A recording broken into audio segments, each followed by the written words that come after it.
دنیا میں جو لوگ دوسروں کو خیر سکھاتے ہیں، برائی سے روکتے ہیں، تعلیم دیتے ہیں، جہالت سے بچاتے ہیں، وہ لوگ امام کہلاتے ہیں، استاد کہلاتے ہیں، مرشد کہلاتے ہیں۔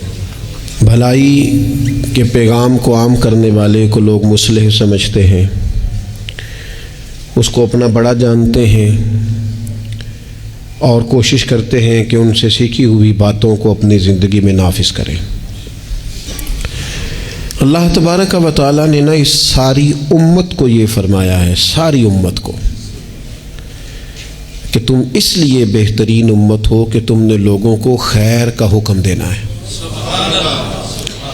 تم نے لوگوں کو برائی سے بچانا ہے۔ کنتم خیر امت اخرجت للناس، فرمایا تم بہترین امت ہو، لوگوں کی بھلائی کے لیے تمہیں پیدا کیا گیا ہے۔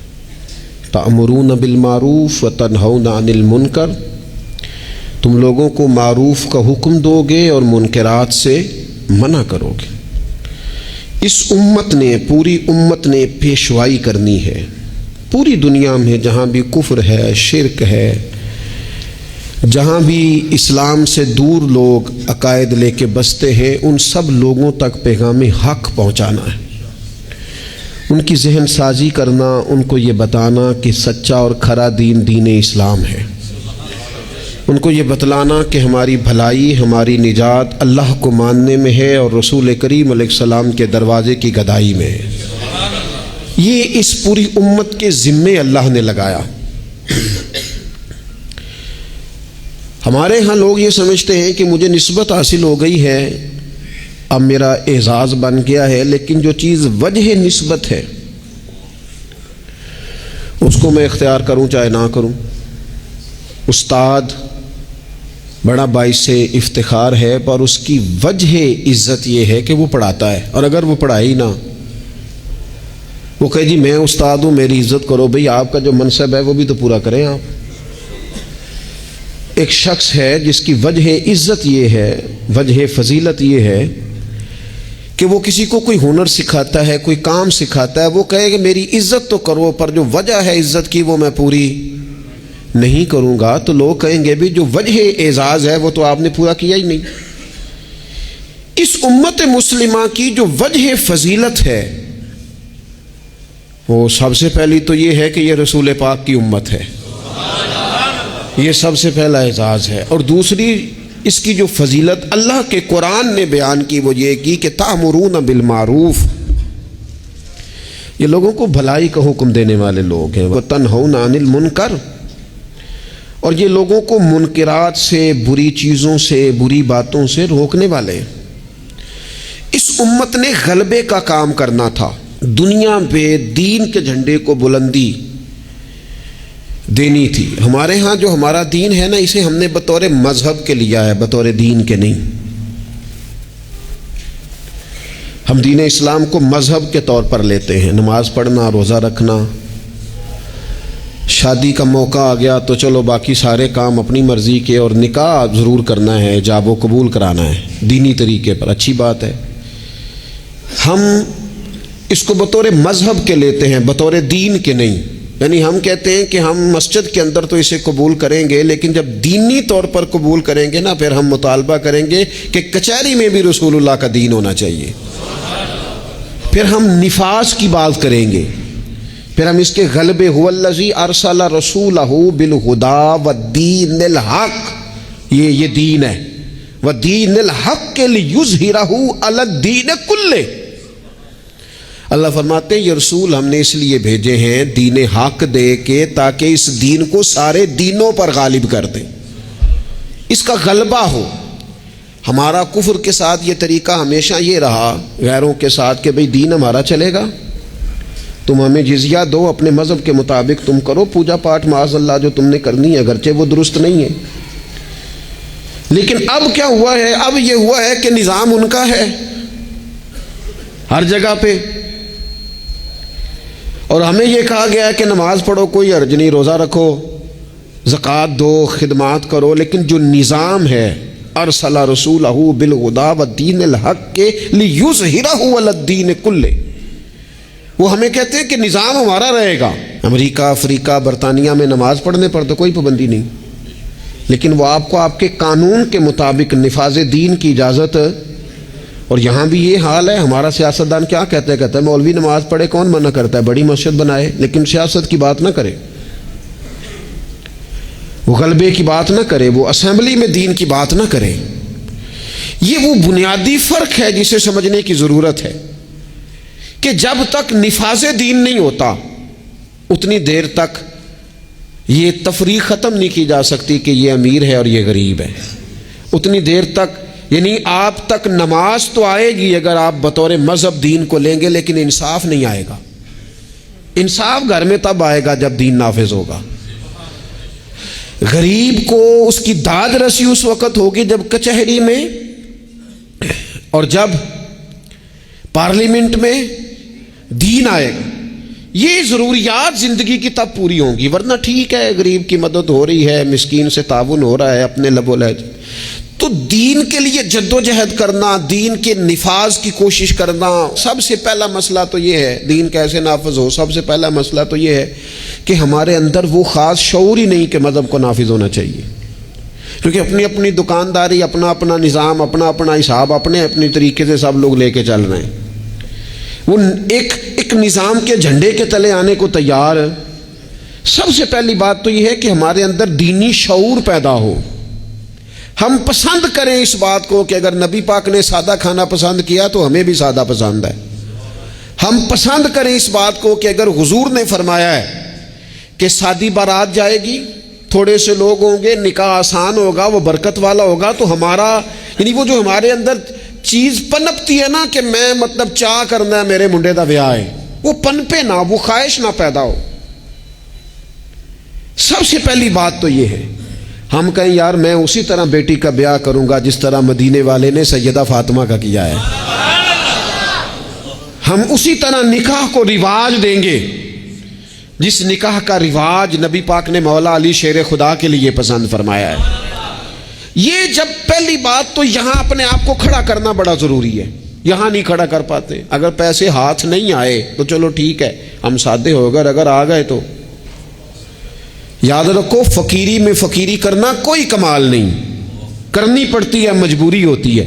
فقیری میں فقیری کوئی کمال نہیں. کمال تو یہ ہے کہ تو بادشاہی میں فقیری کرے، تیرے پاس لاکھوں پڑے ہوں پر تیرا مزاج فقیرانہ ہو، کروڑوں اربوں تو خرچ کرنے کی طاقت رکھتا ہو لیکن تو کہے نہیں میں مزاج فقیر. سلام اس پر کہ جس نے بادشاہی میں فقیری کی، سلام اس پر کہ جس نے بے کسوں کی دستگیری کی، سلام اس پر کہ جس نے بادشاہی میں فقیری کی. نبی پاک علیہ السلام نے بادشاہی میں فقیری کی، حضرت ابو بکر نے بادشاہی میں فقیری کی، حضرت سیدنا عمر فاروق نے بادشاہی میں فقیری کی، کروڑوں خرچ کرنے والے عثمان غنی. لیکن سیدنا عثمان غنی کی شان یہ ہے کہ جب خطبہ دینے کے لیے منبر پہ بیٹھتے ہیں تو کرتے پہ بھی پیبند ہیں اور ان کی تہمت پر بھی پیبند ہیں اور ان کی پگڑی بھی پرانی ہے. تو لوگوں نے کہا یہ کیا ہے؟ تو کہا یہ وہی ہے جو ہمیں مدینے والے رسول نے سکھایا ہے. وہ خرچ کرنا ہے دوسروں پر، وہ سارے کا سارا اپنے اوپر اعلیٰ آسائشیں حاصل کرنا اور پتہ نہیں کہاں سے کہاں نکل جانا. حضرت مولا علی شیر خدا امیر المومنین ہیں، لیکن کوفے کی جامع مسجد کے باہر کھڑے ہو کے کہتے ہیں میری زرہ خرید لو، تامت زیادہ پرانی ہو گئی، اب تو پیوند کی جگہ بھی نہیں رہی، اگر پیسے ہوتے تو میں زرہ نہ بیچتا. یہ بادشاہی میں فقیری ہے. یہ کون ہے؟ یہ علی کون ہے؟ یہ حسنین کون ہیں؟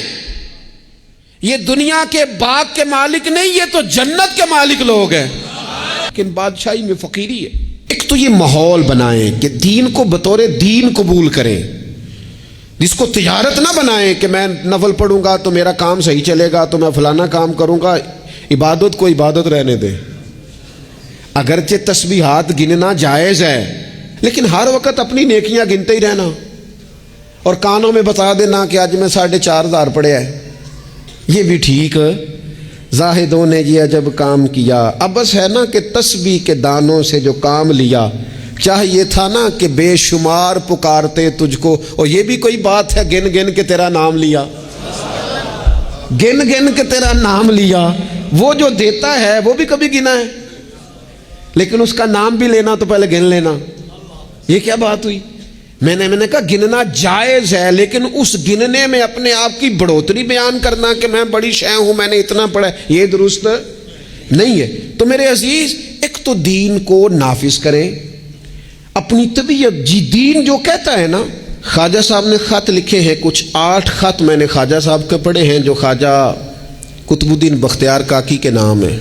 ان خطوں میں نا ایک خط خواجہ صاحب نے اس طرح لکھا ہے اپنے مرید کو، کہتے ہیں خواجہ قطب الدین صاحب کو، کہتے ہیں پتر درویش کی مرضی کوئی نہیں ہوتی، درویش کی مرضی ساڑی تے ہے وے نا، جو کہ اسی درویش نہیں نا، ساڑی تے ہے نا، سویرے ناشتہ مرضی دا، دوپہر کو کھانا مرضی کا، آنا تو مرضی کا، جانا تو، پہننا تو مرضی کا۔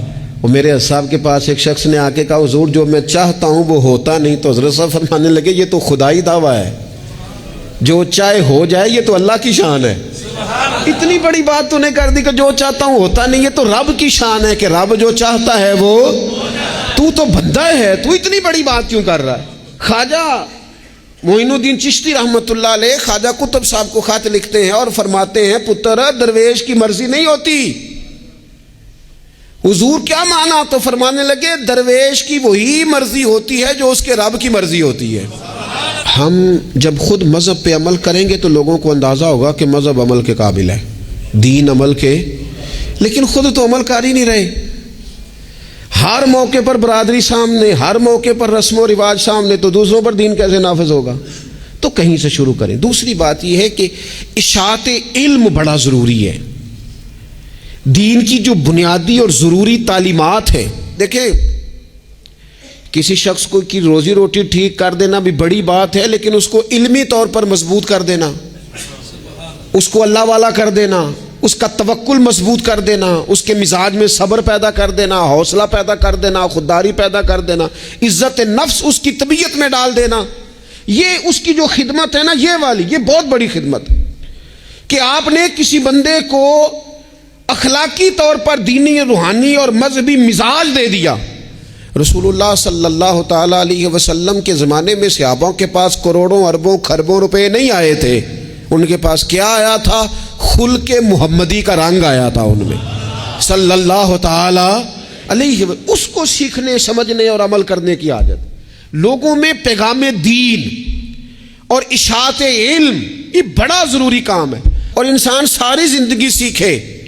ابھی بھی قرآن مجید اللہ کے فضل سے کئی دفعہ موقع ملا اس کو ترجمے تفسیر کے ساتھ، مختلف تفاسیر کے ساتھ سارا دیکھنے کا، لیکن ابھی بھی بعض اوقات پڑھتے ہیں تو کچھ آیتوں کا نیا معنی سمجھ میں آتا ہے۔ کئی دفعہ پڑھنے پر چیز نہیں کھلتی اور دوبارہ پڑھی ہے تو کھل گئی ہے۔ حضور علیہ السلام نے فرمایا میرا قرآن کبھی پرانا نہیں ہوگا، جب بھی پڑھو گے تازہ ہی مزہ دے گا۔ ایک تو مزاج علمی بنائیں، دوسری بات یہ ہے کہ ڈلیور کرنے کا مزاج ہو، دینے کا مزاج ہو۔ امت مسلمہ دیتی ہے، یہ کشکول طلب دراز نہیں کرتی۔ دکھ سنانا ہر وقت یہ مزاج پیدا کرنا کہ بڑی غریبی، بڑی آزمائش، بڑی پریشانی ہے، اس سے تو بندہ کمزور ہو جاتا ہے۔ طبیعت اس طرح کی ہو کہ کوئی سیکھ لے، کوئی سمجھ لے، کوئی اس کے اندر چیز پیدا ہو جائے، اپنی خودی کو، خودداری کو بیدار رکھنا اور کسی کا نفع کرنے کی کوشش کرنا۔ حضرت عمر فاروق رضی اللہ تعالیٰ عنہ سفر کر رہے تھے، ایک بوڑھے کو بھیک مانگتے دیکھا، اسے پہچان لیا، فرمایا تو فلانا فلانا یہودی نہیں؟ یہودی۔ اس نے کہا میں وہی ہوں۔ فرمایا بھیک مانگ رہے ہو؟ کہنے لگا میں اسلامی حکومت کو جزیہ دیتا ہوں، لیکن اب بوڑھا ہو گیا ہوں، کمائی نہیں کر سکتا، تو جزیہ تو دینا ہوتا ہے نا، تو میں کچھ خیرات اکٹھی کرتا ہوں، تو کچھ اپنے اخراجات دیکھتا ہوں اور کچھ میں جزیہ دیتا ہوں۔ تو حضرت عمر اس کو پکڑ کے لائے وزیر خزانہ کے پاس، فرمایا جب تک یہ بندہ ٹھیک تھا ہمیں جزیہ دیتا تھا، اب جب تک یہ بیمار ہے اسلامی حکومت اسے ماہانہ اس کے خرچہ دیا کرے گی۔ یہ امت تو دینے والی ہے، اس کو ماہانہ خرچ ہم دیں گے۔ وہ شخص کہتا ہے ساری عمر جزیہ دیا تھا، قریب رہے تھے، وہ اثر نہیں ہوا، اور حضرت عمر کی یہ بات ایسی اثر کر گئی، میں نے کہا حضور یہودی بن کے ضرور میں نے خیرات لینی ہے، آپ میرا ہاتھ پکڑے نا، مجھے کلمہ پڑھائیں، ہم اس مسئلے کو ہی ختم کریں، یہ تفریق ہی ختم ہو۔ امت تو دیتی ہے، امت تو بانٹتی ہے، امت کے اندر تو جذبہ ہوتا ہے۔ ایک پیشہ برا ہے جوانوں، یاد رکھنا، ایک پیشہ برا ہے، اور وہ ہے کسی کے آگے ہاتھ پھیلانا۔ جو جھاڑو دے کے روزی کماتا ہے بڑی شان والا بندہ ہے، جو سویرے اٹھ کے ٹائم پہ منڈی جاتا ہے، پھل لاتا ہے، ریڑھی لگاتا ہے، وہ بادشاہ ہے، بادشاہ، اس لیے کہ اس نے ہاتھ نہیں پھیلایا، اس نے رب کی رحمت کا دروازہ کھٹکھٹایا ہے۔ وہ بادشاہ آدمی ہے، اس نے اعزاز کے ساتھ اپنی ذمہ داریوں کا احساس کیا ہے۔ بڑا مزہ آتا ہے جب شام کو بندہ اپنی دکان بند کرے اور پھر چھوٹے چھوٹے نوٹ گنے، اور پھر ان میں سے نا، میں نے دیکھا ہے غریبوں کو، کہتے ہیں جی میں نا جی وہ 50 روپے روز دے رکھے نے اللہ دی راہ تے دینے نے، اور پھر اس میں سے وہ تھوڑے سے جب بچا کے کہتا ہے نا کہ آج میں نا مطلب 4 پیسے زیادہ ہیں، آج گھر پھل بھی لے کے جانا ہے۔ وہ جو ذائقہ ہے اسے کبھی محسوس تو کرو۔ میرے رسول پاک علیہ السلام نے فرمایا سب سے بہترین کھانا وہ ہے جو اپنے ہاتھوں کی محنت سے تو کما کے کھاتا ہے، اور فرمایا اللہ کے نبی حضرت داؤد علیہ السلام اپنے ہاتھوں کی محنت کر کے کما کے کھایا کرتے۔ امت کی یہ ذمہ داری ہے کہ امت مشقت کا مزاج بنائے، طبیعت بنائے، مشقت کی ذہن بنائے۔ ہمارے ہاں تو اب جناب وہ جدوجہد کا شوق نہیں، طبیعت نہیں، پڑھنے لکھنے تک کو لوگ بس ٹھیک ہے، برکت سے سارا کچھ چل رہا ہے۔ چوتھی بات آپ کی خدمت میں یہ عرض کرنی ہے کہ امت اگر چاہتی ہے نا عروج پائے، تو پھر امت کو چاہیے کہ تھوڑا اتفاق کا بھی مزاج پیدا کرے۔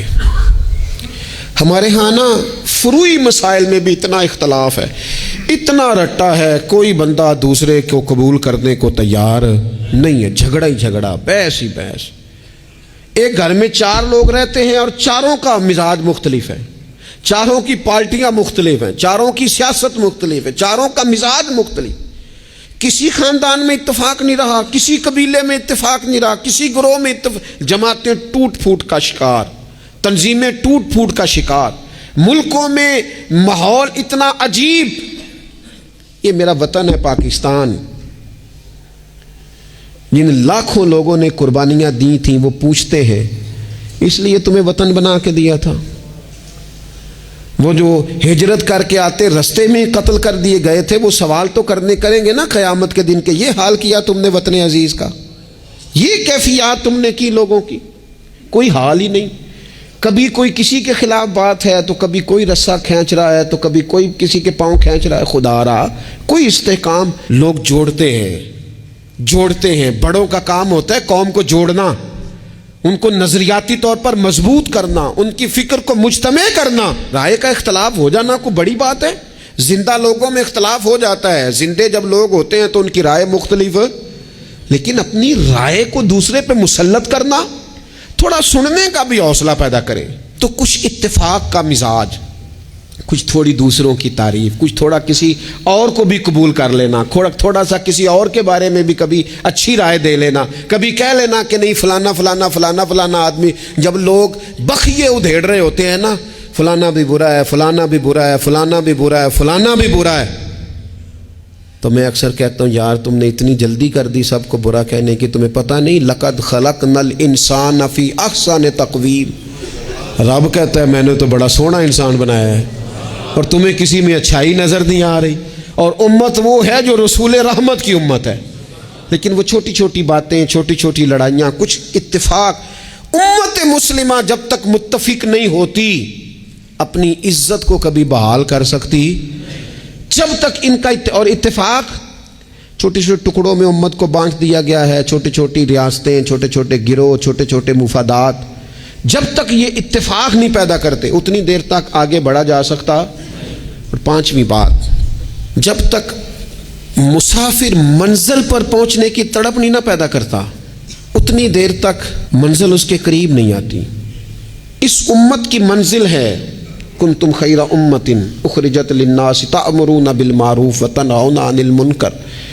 اس امت کی منزل ہے دنیا کو خیر کا پیغام دینا، لوگوں کو برائی سے روکنا، اس کی منزل ہے۔ آپ سفر پہ جا رہے ہو نا جی، تو بندہ رستے میں قیام مختصر کرتا ہے، ضرورت کا کرتا ہے، بلا وجہ الجھاؤ نہیں پیدا کرتا۔ وہ کہتا ہے مجھے آگے بڑھنا ہے، مجھے کام کرنا ہے، آگے نکلنا ہے۔ وہ ادھر ادھر زیادہ وقت کا ضیاع نہیں کرتا، اس کو اپنے وقت پر پہنچنا ہے، اس کی کوشش ہوتی ہے کہ سفر جلدی ختم ہو۔ منزل مقصود جب لوگ طے کر لیتے ہیں تو پھر وہ جدوجہد کرتے ہیں کہ منزل ملے۔ منزل میں کیا کروں، کیسے عرض کروں؟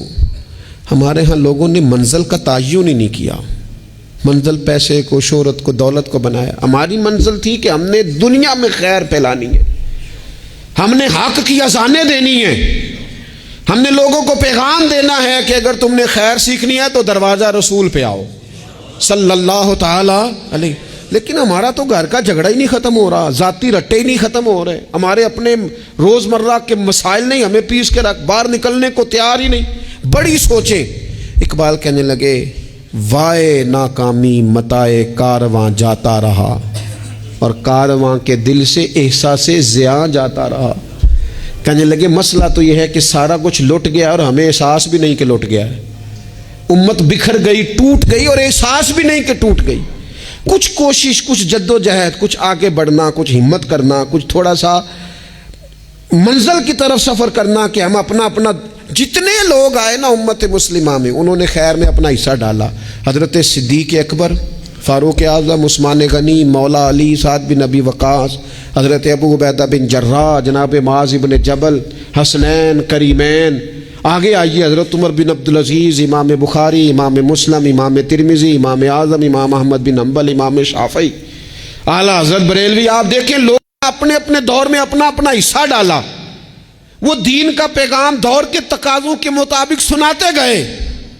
اگر وہ پیغام بغداد آیا تو غوث پاک نے ممبر سجا لیا، اگر وہ پیغام اجمیر آیا تو خواجہ معین الدین نے ممبر سجا لیا، اگر وہ پیغام پاک پتن آیا تو بابا فرید ممبر پہ بیٹھ گئے، دنیا کو اللہ اللہ سکھا دی۔ اگر وہ پیغام لاہور آیا تو سید حجویر مخدوم امم، گنج بخش فیض عالم، مظہر نور خدا، ناکسارا پیر کامل کامل آرا، رہنما وہ اذانیں دیتے رہے، اپنے اپنے حصے کی ڈیوٹی کرتے رہے۔